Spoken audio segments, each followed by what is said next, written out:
This was the worst pain I've ever experienced. And mind you, I had just given birth naturally 36 hours before. Like, I literally was begging them to stop.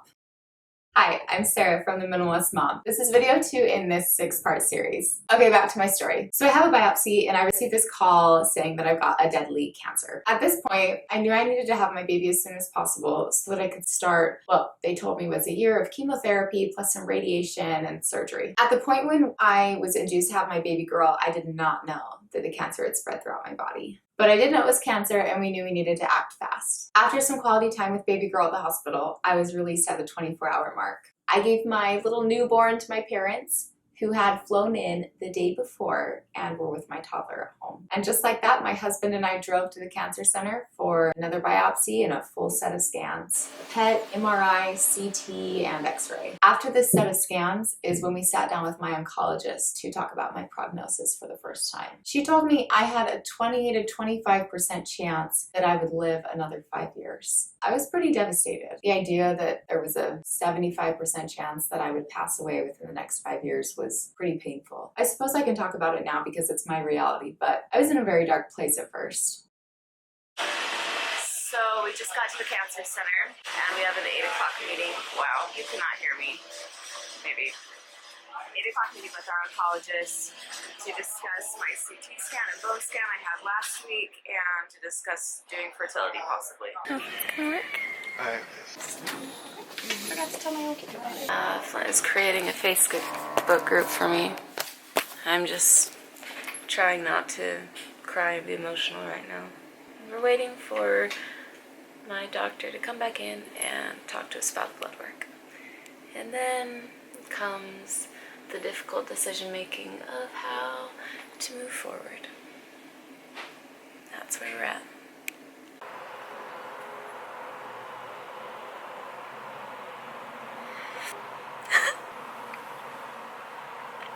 I don't know how I'm gonna handle this. I hate statistics and I just want to ignore them, but it's such a scary thought to think that I won't, that I could just be gone so soon. I just want to raise my babies. And I want to be able to talk without crying, and I can't. So emotional.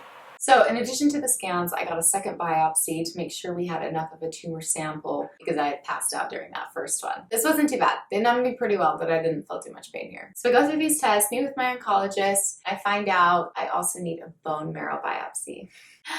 Guys, these should be illegal. For whatever reason, it's perfectly legal in our society to drill into someone's bone when they're completely conscious. Like, by far, this was the worst pain I've ever experienced. And mind you, I had just given birth naturally 36 hours before. Like, I literally was begging them to stop. There were 2 nurses holding me down to keep me still. It literally felt like someone took a hammer to my lower back, and that was 2 days after the surgery was over. For a full 2 days, I could hardly walk, not to mention I was already limping because of this giant tumor in my leg. But they literally, like, drill a screw into your bones and, like, pull out the marrow. Like, it's like a suction cup. And in case you forgot, your bone is, like, in the middle of your body, so they have to, like, go through all the layers to, like, get to your bone, and then they suction up. And they say they numb you. It's so painful. Don't ever agree to a bone marrow biopsy being awake. It's just not worth it. No, in all seriousness, no. Like, don't ever agree to doing one conscious. Like, I don't know. I did not even know that not conscious was an option. I still don't know if that's an option, but, like, I would never do it conscious again. So they better put me out. I hope I'm sparing some of you pain who watch this. Don't ever do a bone marrow biopsy awake. Never. So, luckily, this bone marrow biopsy was successful, and we did not have to do another one, unlike my biopsy, the other biopsy, just to my tumor. So the worst part is that we did this for a study so that I could get this additional study drug that turned out to be more damaging than helpful in the long run. It wasn't even like helping kill my cancer, and they were injecting junk into my body. Anyway, part of the process, just extra chemicals and terrible things that are injected into our bodies while they try to figure out a better way of killing the cancer before killing us. Okay, so bone marrow biopsy out of the way. Now I had to have my port placed, which I still have. Can you see it? It's basically this little plastic thing. And it has a catheter that goes up here over my collarbone and then down into the main artery right next to my heart. So the chemotherapy I have to get is so toxic that if it was infused into, say, the vessel in my arm, it would actually eat through the vessel and eat through my skin and just like damage everything in its path.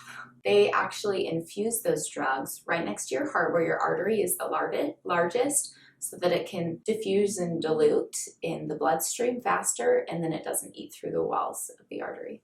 Chemo's great, right? It's a thing. If I have to place this port, I was actually awake when they put this in my body. They just gave me some drugs to make me a little delusional, cut open my skin and stuck it in. And okay, so at this point, I'm all set up for chemotherapy. In my next video, I talk about what it was like to begin chemo and how I dealt with this prognosis and just the major life changes of having this newborn baby and dealing with the high probability of death. If you're interested in following my journey moving forward, go ahead and subscribe below and hit the notification bell so you can get my next update. And I'd love to have you follow along.